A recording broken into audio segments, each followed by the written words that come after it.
News Tamil கழுகு. பிரச்சாரம் செய்ய வேண்டிய நேரத்துல இன்னும் 9 மாநாடுகளுக்கு திமுக திட்டமிடுதான்.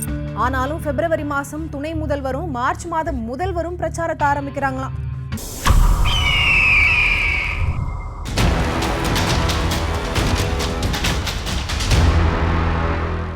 எதிர்க்கட்சிகள் பிரச்சாரத்தை ஆரம்பிச்சு தமிழ்நாடு முழுக்க ஒரு ரவுண்டு போயிட்டு வந்துட்டாங்க. ஆனா திமுக இன்னும் பிரச்சாரத்தை துவக்காத சூழ்நிலையில இன்னும் 9 மாநாடுகளுக்கு திமுக திட்டம் போட்டிருக்கான்.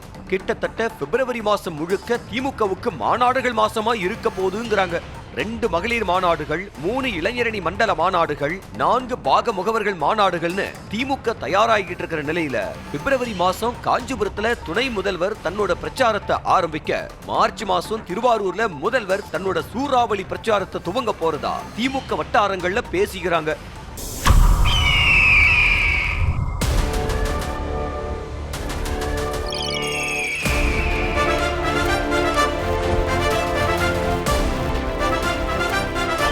நியூஸ் தமிழ் கழுகு.